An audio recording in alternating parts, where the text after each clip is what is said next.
Falling in love isn't something we all crave, but it is something most humans desire. The perfect person for each of us is out there. That's what we hear growing up in movies and on television. And as the years go by, our views and needs change about love. But deep down, most people long for the glamorized love of none other than Bonnie and Clyde. Most of us have heard their story. We know they died together going into a cloud of bullets. No one could separate these two, not even death. But their story was a life of crime, and while love was real, so were they. Have you ever taken a moment to ask yourself if you could love the way they loved each other? Barely of us even ask why when it comes to their story. We just immediately accept love as an answer. But today, I'm going to ask, did life condition them to live the way that they did? Or did Clyde change Bonnie into the criminal she became? Why did love turn into crime? And who was Bonnie Parker? Love and crime until death does them part.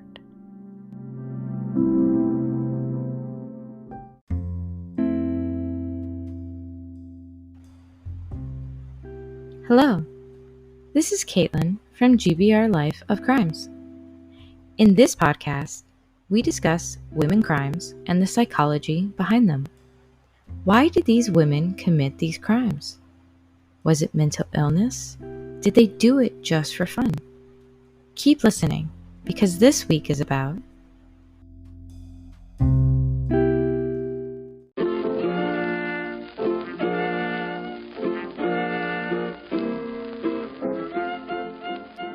Bonnie Parker.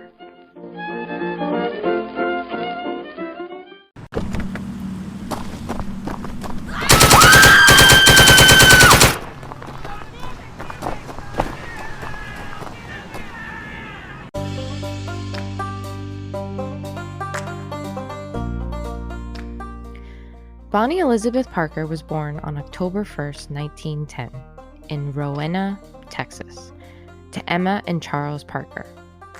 She is not an only child. She had a brother and a sister, and her family was a very loving, welcoming family. Unfortunately for the Parker siblings, their father had passed away when Bonnie was just 4 years old. At 4 years old, you would notice that your father is no longer here on this earth, and you would be able to feel the grief of losing him. Things didn't get much better immediately either. The early 1900s was not a time for women to bring in the main source of income, so losing the main breadwinner of the home is going to devastate a family, and it did for the Parkers. They went from living a middle-class life to moving into the destitute suburb of Dallas. At that time, it was called Cement City, where Bonnie's grandparents lived. That didn't mean Bonnie was now in a bad life. She came from a very loving family. So for her to move in with her grandparents, it only gave her more support. And that support allowed her to go to the local schools and be very successful. She was a happy student who loved poetry and literature and mostly brought home A's. She was an honor student. But her dream was to be an actress because she was often told just how pretty and petite she was, which at that time in Hollywood, they loved just that, pretty and petite women. But her dreams of becoming an actress was put on the back burner because when she was a sophomore in high school, she started to date Roy Thornton. And just 2 days before her 16th birthday, they got married.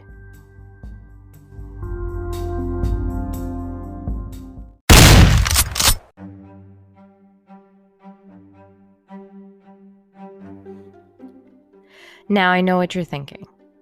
She was a 15-year-old getting married. Who would ever allow that? But it was also 1926, and at that time, getting married young was not a strange thing to do. What was odd, however, was getting divorced or separated. But for Bonnie, she wasn't in a perfect fairy tale life with Roy.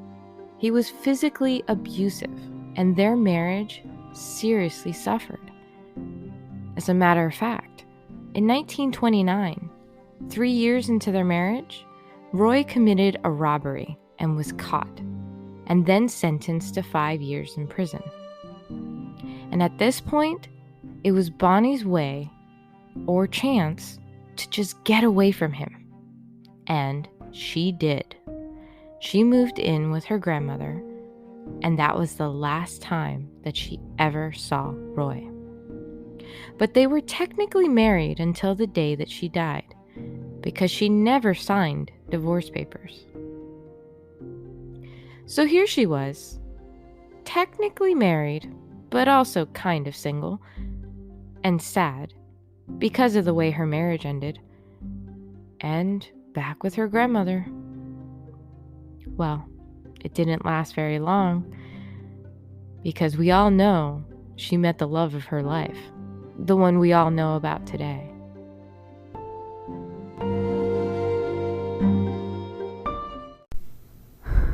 I love you.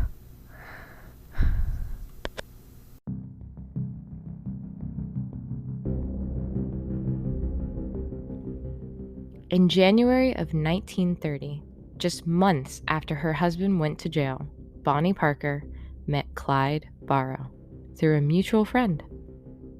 She was 19 years old at this point, and Clyde was 20. Not too much older. Clyde, the bad boy, with a soft heart, was already an ex-con.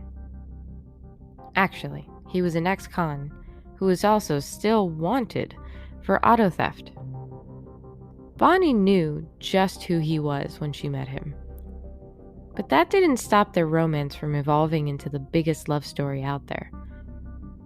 Clyde was wanted when they met, so while they did have some time to get to know each other, about 3 weeks, and they did become romantically involved in those 3 weeks, they also had to deal with Clyde getting caught by the police and getting sent back to prison, a place he vowed he never wanted to go back to again.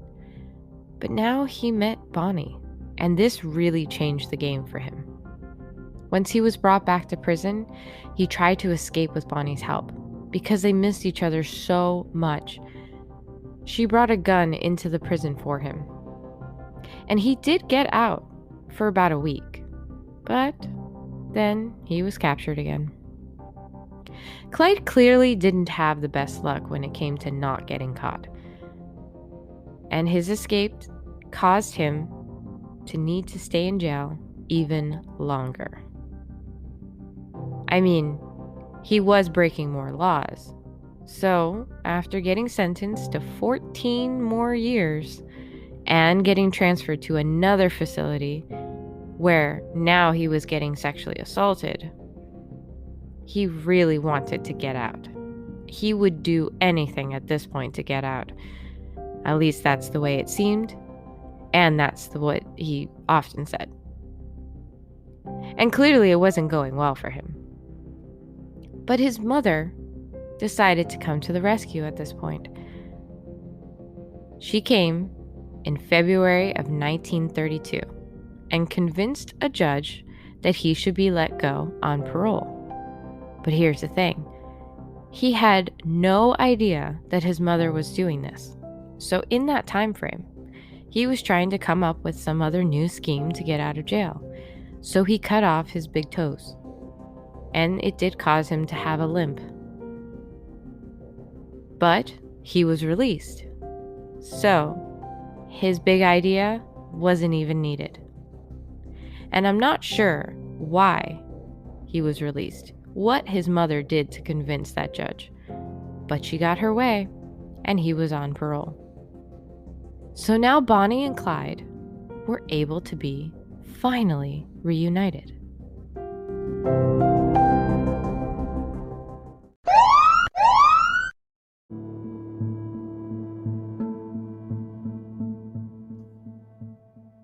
So, reunited, at last. Did Bonnie and Clyde finally get together and settle down? Of course not. They had to commit more crimes, of course. And once they did, it was official. Bonnie was part of the Barrow gang. But since they weren't great at not getting caught, this time it was Bonnie's turn. She was caught during a failed robbery and imprisoned for 2 months. While she was waiting for her trial to begin, she used her poetry and literature to write about love, specifically the love between her and Clyde. Today, that collection was turned into a book. And she would write all about how she just wanted to be with him, even in death. It's like she kind of knew that this wouldn't end without someone dying. But it wasn't going to be right then for her, or for them, because the courts dismissed the charges. But how? I mean, clearly, she was part of the robbery, so how did she just get off? It was actually pretty simple on her part. She lied. She said she was the victim in the robbery, not the criminal. Remember, she wanted to be an actress, and she was so little and pretty. How could she be the criminal? No, she was kidnapped by the Barrow gang, and they made her pretend to be the robber. At least that's what she told the judge. And she got off. It was a win for Bonnie and Clyde because they could now be together again. And now they could commit many more crimes. And those crimes started to ramp up. They started to turn into murder. No, not for fun. But when they did rob places, they were trying to get away. And in their getaway, a few police officers did get killed. So now they were wanted for murder, not just robbery. And they became the couple on the run. And this time, they were together. Not one in jail and one out there. No, together, just the way they wanted to be. And they were able to stay away from the police for 2 whole years.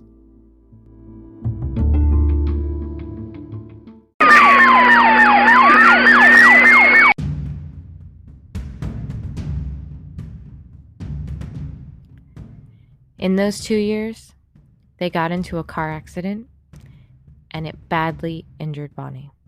Her legs were burned with battery acid, and from that point on, she wasn't able to walk anymore, and she had to be carried until the day that she died.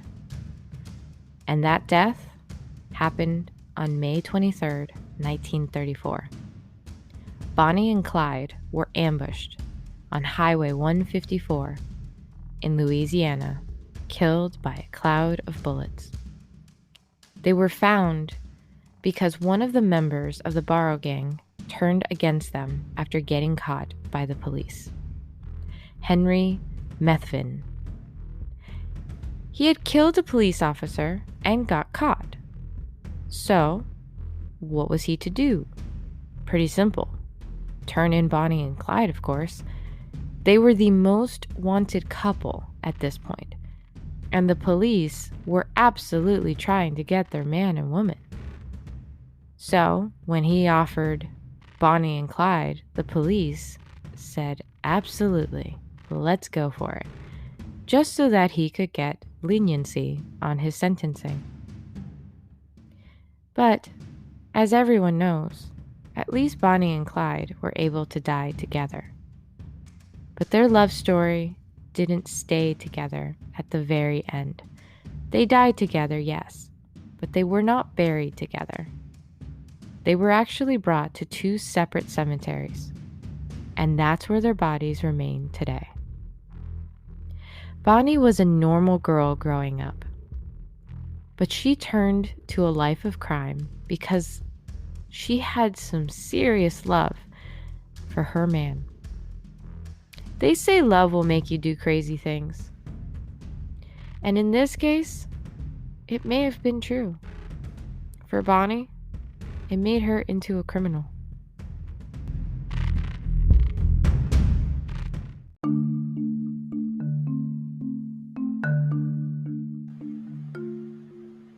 This podcast is brought to you by Caitlin from GBRLIFE LLC. If you want to hear more, be sure to subscribe to this podcast and feel free to find me on social media under GBRLIFE, and feel free to visit my website, GBRLife.com. This podcast is open to any sponsorships. Thank you for taking the time to listen. Back to this week's episode.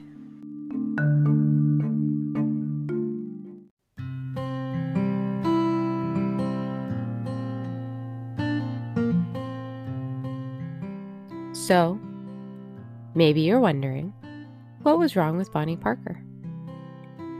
It doesn't necessarily mean that something was actually wrong with her mentally, other than what some would say, just love. But in actuality, there was a little more to it than that. They actually coined an entire syndrome just for them, Bonnie and Clyde syndrome. But the scientific name for it is hybristophilia. It's basically when you are excited by the fact that somebody has committed crimes. And those crimes can be large or small. And it usually is intended for the woman in these situations. But it does not have to be just from a woman falling in love with a man who's committed all these crimes. It can also be a man falling in love with a woman. And it happens for a multitude of reasons, but the reasons typically are different depending on each person. So what I mean by that is it could be someone is seeing the other as being so powerful, and that's something that's amazing to them, and immediately they are attracted to that type of person. Or it could be that someone wants to baby someone like they are a little child. It could even be that someone wants the spotlight and the other person is a criminal who's so big in the media that they would be able to get that type of spotlight and attention, like those who were interested in Ted Bundy. But for Bonnie and Clyde, it started with love. They did love each other because they knew each other as just people. Their love wasn't glamorized. Their need for each other wasn't due to popularity. And Bonnie wasn't necessarily trying to see the little boy of Clyde. However, she did know he was an ex-con. She did realize that he had a bad side to him. And in some ways, she was already conditioned to accept that bad side because of her time with Roy. He wasn't exactly great to her. And here was this guy proclaiming his love and knowing that this guy was going to take care of her, not hurt her this time around. And that also would have a lot to do with it. So really, while they created this entire syndrome, in some ways, you could just say it was love and a little bit of baggage. Either way, their story will remain one of the biggest love stories ever known. And a lot of people will continue to want the type of love and relationship between Bonnie and Clyde, because they really meant it when they said, "Until death does them part."